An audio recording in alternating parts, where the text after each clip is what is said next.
You're watching Opening Fairfield Doors. My name is Connie Boyer, and today's guest is Mr. George Vorhies.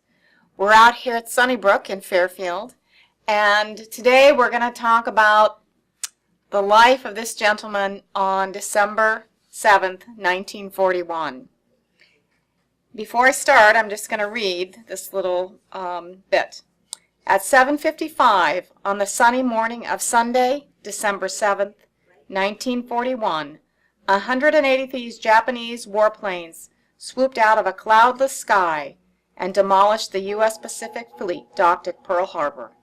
It was this single catastrophic event that finally dragged the United States into World War II. The assault, which lasted less than 2 hours, claimed the lives of more than 2,500 people, wounded 1,000 more, and damaged or destroyed 18 American ships and nearly 300 airplanes. Almost half of the casualties at Pearl Harbor occurred on the naval battleship USS Arizona, which was hit 4 times by Japanese bombers. So that's our beginning. So we are going to talk about that day that everybody remembers. Yeah. And George was there. Yeah, pretty well. I'd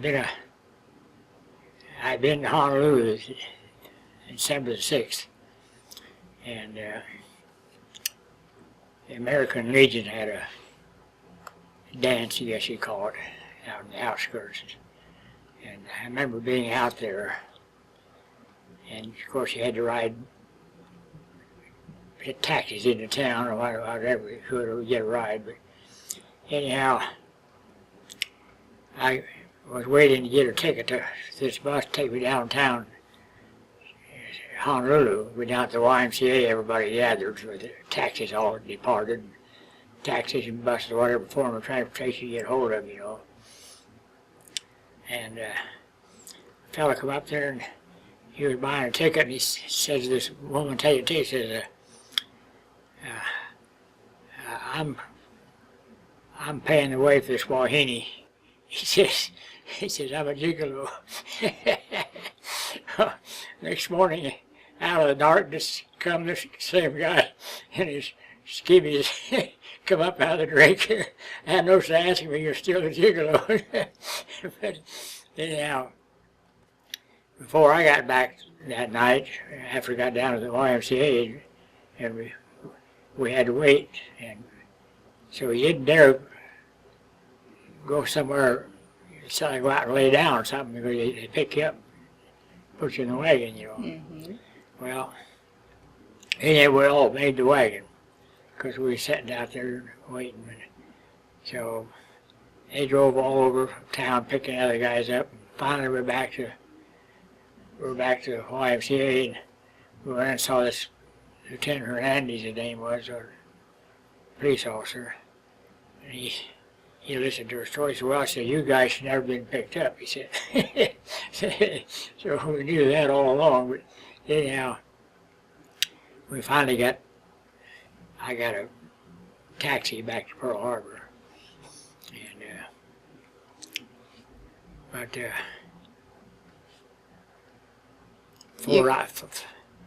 Ford Island, it was where we were at on the Naval Air Station. But So you were right in the middle of everything, right? yeah, right. And so you went to bed the night before just thinking everything was normal? And how long had you been there? I hadn't been in bed very long because I was in Honolulu and we spent time in jail for Hernandez finally said, well, you guys should never been brought in. Yeah. See, that big delay. So finally we got a car. I forget how we got back to Pearl Harbor, probably just about a private automobile that you could rent them. But I got back to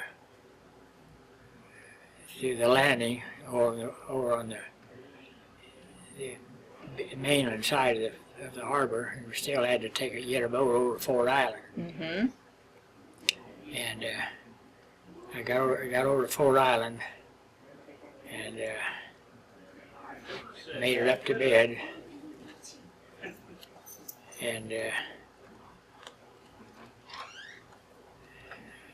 we had about, when I got in bed, till I had to get back up for morning muster. What time did you get up that morning? About 4 o'clock. About 4 o'clock in the morning. Yeah. So you were already sort of at work, I guess, right? Yeah. It had to be, if somebody didn't show up for morning muster the officer day, he could say, well, you guys come back every hour on the hour the rest of the day or something like that, see. So everybody had to be there on time, nothing should go wrong. So at what point did you know there was a problem? What happened? What do you remember first? I remember first that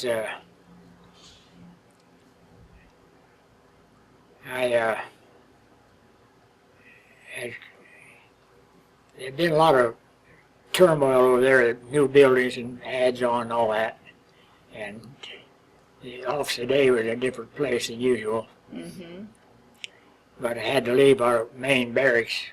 We had our barracks building was a 3-level complex. It had everything in it, bunk area and mess hall and everything was in one big building. But I'd gone out of there and there was a lot of changing going on, and I went over to, had to be up for morning muster, so anyhow I went over there, thought I'd be there playing early, and I was just going over there when this first plane came in and headed for what was our far end of Fort Island. It would be the incoming end of Fort Island. That's where my hangar was and everything. I saw this plane come in low, and he dropped a whole bunch of small bombs, and they scattered like firecrackers, you know. And behind him come another one, and he dropped small bombs, but they turned end over end in the air, so much of them did. Really? And right behind him was a third one, and he dropped what I called a oxygen bottle. It was a big bomb, a big bomb. And that's the one that was just across Building 38 where I worked. Everything operated out of Building 38. And on the other side of it, there was a hangar area where the planes went in and out. Beyond that was another hangar, the original old hangar, Building 6, and it burned. It was one of the first ones that hit. But anyhow, I had gone over and to make morning muster, and I saw these planes all come in. So I had to run up a little flight of stairs to get into the building. And as I come in, a young fellow came in the other direction. And just about that time, the officer day came out of his night quarters. And he said, "What's going on out here?" And this fellow came in from the other way. He said, "Sir, a plane just dropped a bomb on that ship out there." And he pointed back out toward the submarine. You see it off in the distance. You see the environment of the submarine base. And I says, "It's a real McCoy, sir. The hangars are burning." At that point, did you know that it was Japanese planes? Well, I assumed it was. Yeah. You know. And anyhow, after they come out there, he said, "What's going on out here?" And this the other fellow come in from the other direction and said, "Sir, a plane just dropped a bomb on that ship out there." And I said, "Well, it's a real McCoy, sir. The hangars are burning." So he went over to the counter and he pulled out a brochure and he says, "Air attack, what to do?" And he read it off. It says, "Sound the air raid alarm and call out the Seaman Guard." And he reached over what we call the bulkhead and punched this big button, and that set the siren off on the roof the building was in, right overhead. Big siren, set one big long blast. And then he called the captain, and the captain said, take cover. So then he said, call out, he read the instructions off. He said, air attack, what to do? He said, call out the Seaman Guard. And sound the air raid alarm, call out Seaman Guard. So that's what he was doing. And so, of course, the guys all had their weapons by the Seaman Guard all had their weapons by their bunks. They kept them there all the time. And they all come out and went about their stations. But I was on the duty list.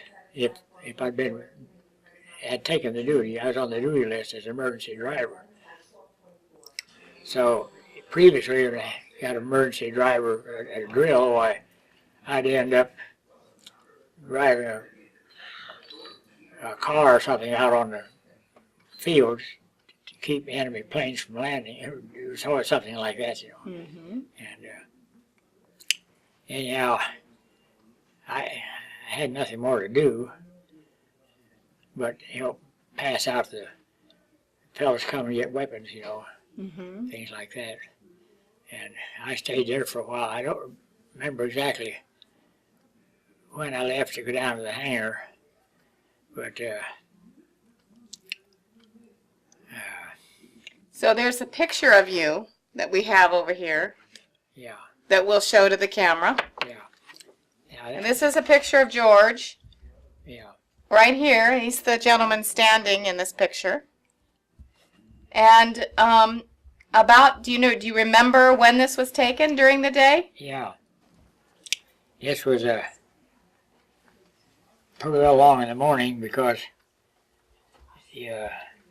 this big blast here was the shawl blew up across the harbor. It just blew up one big, and a lot of debris come out of it. And in the background here you can see the Nevada going down the harbor, tail or stern first, and you see the crane back here on her stern that they put planes into the water with and so forth. And there's the stern flag there. She's going down the harbor stern first, and she goes on down a little ways and it went aground. They said they said she went aground on the point, so what they call it now. Anyhow, they didn't. It went aground on a peninsula here on a starboard side, and they flooded it. Mm-hmm. But it was later put back in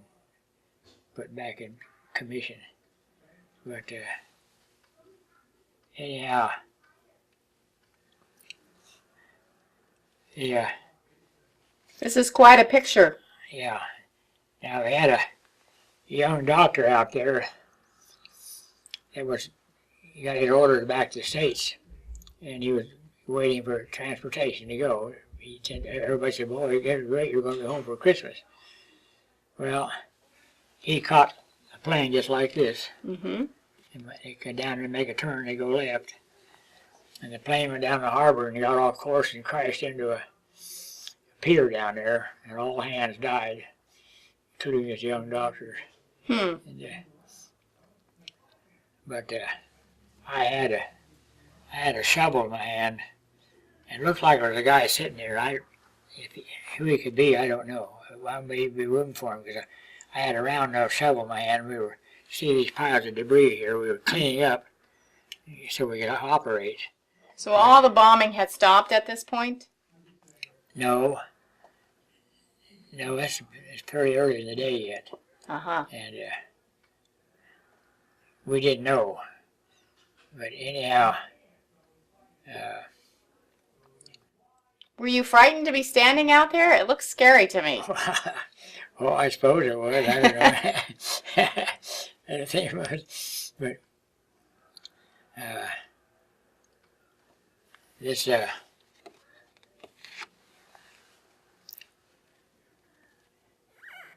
this old hangar, we operate out of here. You see the windsock up here, and we went to the harbor, went to Pearl Harbor, and this is where we ended up. And our ship was still with the fleet off of Pearl Harbor, off of Panama. So they attached us to a mine sweep for headquarters, and tell you the name of it. It's one of the few things I remember, but anyhow, we got the name of that minesweep as our outfit. It hung with us. And you see, there's two fellas there. They got a machine gun in a vise, and they was firing from that machine gun until the bracket broke. And then, of course, we got a bulldozer in, and we started to clean up a little bit because the skipper said we got to operate. So that's what we're trying to do. Mm-hmm. And so did you see some of the bombing of the ships like the Arizona? Did you see the actual planes come and drop the bombs on the ships? I saw yes, the Arizona.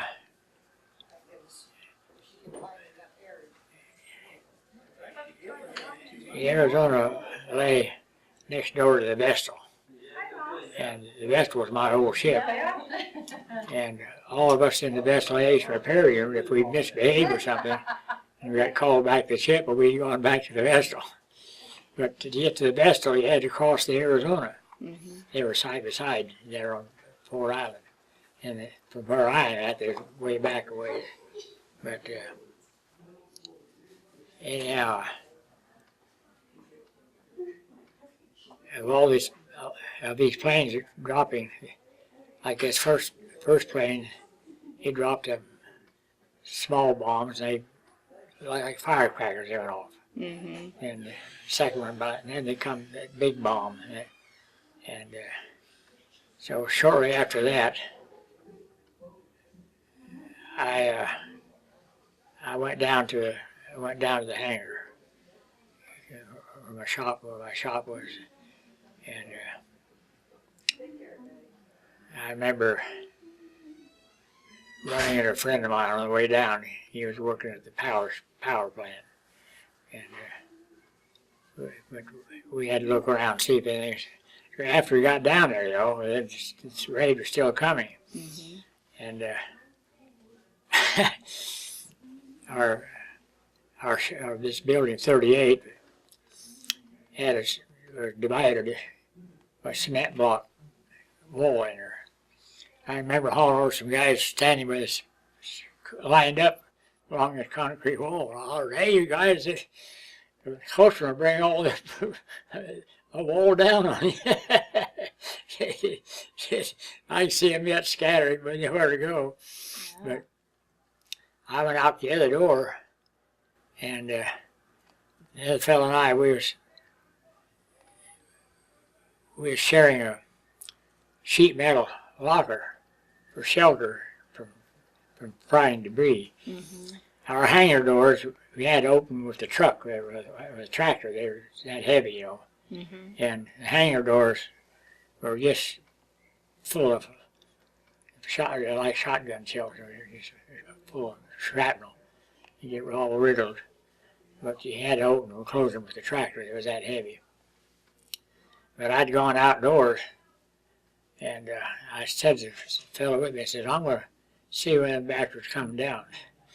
So I stepped outdoors, and a couple other guys come out.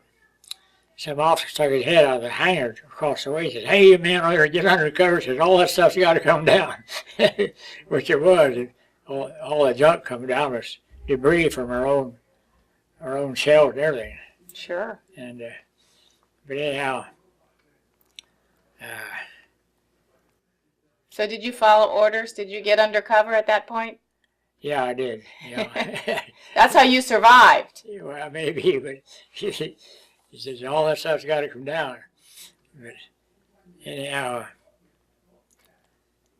I ended up on the roof of a supply building. I guess it's a supply building, and we had somebody had dragged up a machine gun, but they didn't have the basis for it, and they set it on an old apple. You had it sitting on an old vegetable crate, you know, fruit crate. Mm-hmm. Didn't have any basis for it, and it wasn't worth anything. Now, if the Japanese had come ashore, well, I could probably use it from one building to another, you know. Mm-hmm. But at that time, they were already there in little two-man submarines. They were all over the harbor. Oh, really? Yeah, and yeah,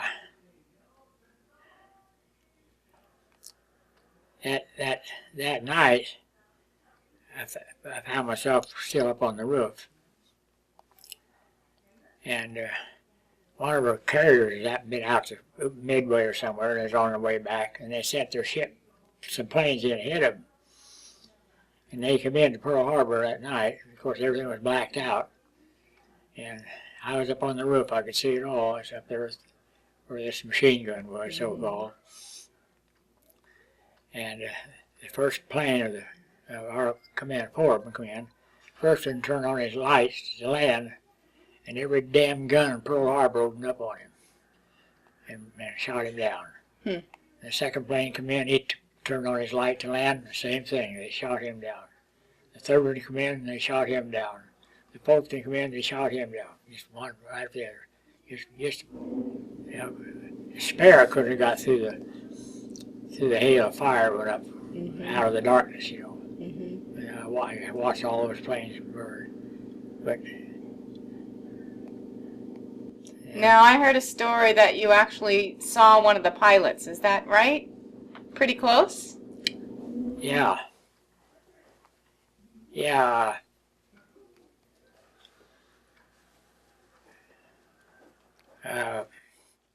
Was that maybe when you were up on the roof of the building? Or do you remember? Oh, it'll come to me someday, one out of the blue. Yeah. That's all right. Yeah. They shot a jet plane down, what we call Root Field, which is the opposite side of where we were at, Fort Island, the channel side. And anyhow, he came out with a pistol in his hand, the jet pilot, and they shot him. And they brought the next morning, why a cherry picker come up and had this jet plane. He had crash landed over across the field, and they laid it down right outside my hangar where I worked. There was sort of a rise up to the road went by, but they set that plane down there out off this cherry picker. I had to be right there because I worked right inside the door. So I got out there and the intelligence officer showed up. I remember Chief Runquist, his name was, he reached inside there of the cockpit and picked a little straw doll off the instrument panel. And he says, "Can I have that?" And the intelligence officer says, "Yeah, you can have that."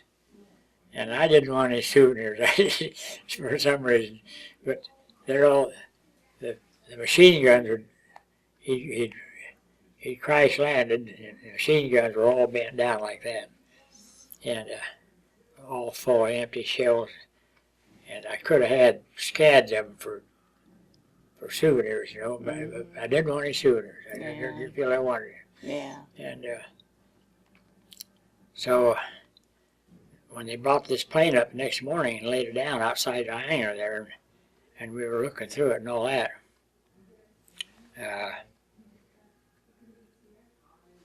I noticed he had a board. The officer picked it out and handed it around. There was a pilot's, this little board-like thing. It had a red line around it, and it come down that area, read it out. And where we were standing, he had that read it out. So I know he was one of the first guys. I know that he was one of the first ones because that was his target, that red area right there where we were standing. Yeah. And anyhow, he had that all read out. Did you get any sleep that night at all? Did you ever go to bed that night? Oh no, No, you just, Yeah. everybody stayed up, right? Yeah, yeah. And so what happened the next day? Just we busy trying to clean things up and... Well, we tried to get airplanes in the air. Mm-hmm. We needed them, and so that's what we were doing mostly. But What was your normal job? Was it to work on airplanes? yeah, So were you a mechanic? yeah. I had been out to Pearl Harbor on my first cruise, and I'd been back to the States, Mm-hmm. and I was back out there. But I'll tell you, a funny thing happened. I was out there a long time after left Pearl Harbor. I went to Barbers Point to gunnery school over there and different things. But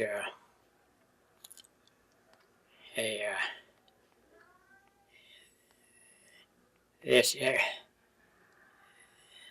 this airplane that he took out of there, they brought over the next morning and laid it down there where they got this map out, and it was a pilot's map he flew in by. And he had the red line around the outside of it. It was a standard U.S. genetic survey map of Pearl Harbor. Somebody said, well, you could buy them for 75 cents over the Coast Guard. Yeah. But he had that all marked up. He had a red line on the outside of it, and then it'd come down, he'd read it out right where we were standing. Yeah. Yeah. And So you were lucky to still be around. I How old were you at this time?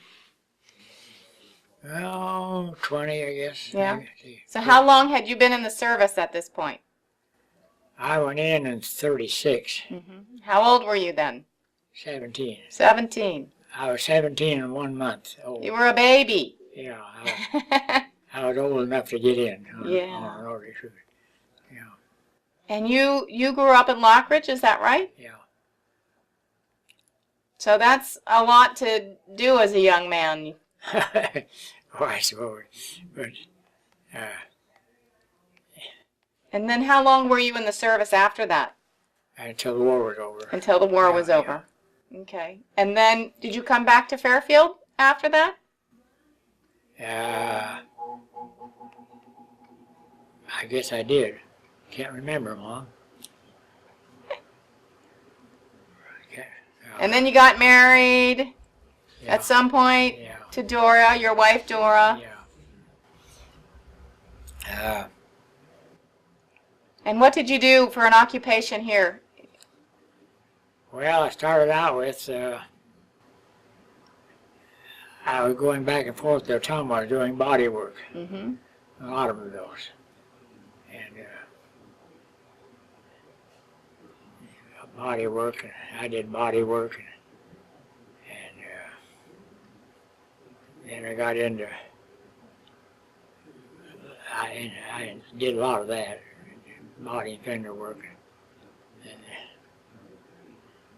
I remember a fellow I worked with, and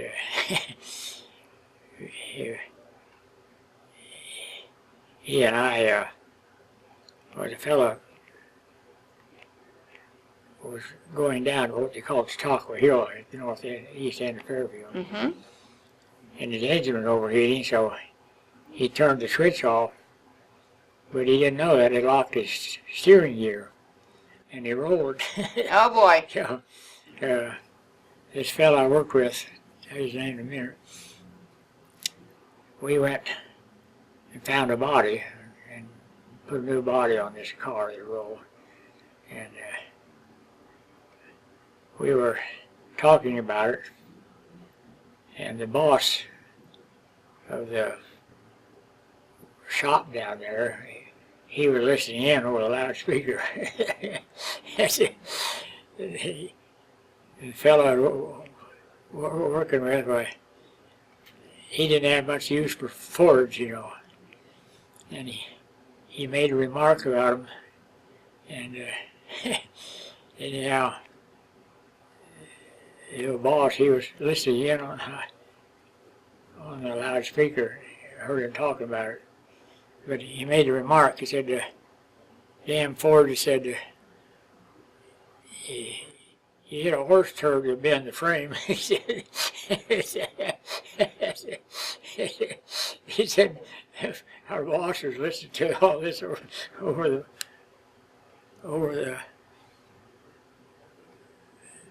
loudspeakers. Well, George, we really appreciate you coming down here today and talking a little bit about Pearl Harbor and what your experience was. And, you know, we thank you also for your service, the years that you put in, and we're thankful that you're still here today to tell your story. And a lot of people lost their lives that day, and you were fortunate to be still around. I lost a lot of good friends that day, and it's in between times, it's operating. And one day a fellow and I met up together, and we'd been over to the police pistol range together, and we had a few things in common. And he said, well, I had to do this yesterday. He says, now I said, I want to put my time in today. So we had to fly so many hours if you do flight pay. You had to fly also. And across from where we were standing was Pearl City, and a lot of activity over there. And after a while, he said, today I'm going to put my time in, he said, flight time in. And I went down to the same place maybe an hour later, and there was a big ball of black smoke across the harbor. And I said to somebody, what's that? He said, a big boat just went in over there. And there was my friend. He'd gone over, he caught that plane to get his time in. And I said, what happened? He said, it just flying along there, all of a sudden it just turned upside down and out of the way. Really? He said, like that. But, I'm sure that was a difficult time. Yeah. Yeah. Well, thank you so much, George. You're welcome. We really do appreciate it. Excuse my rough language, but You're excused. It's fine. Thanks, George.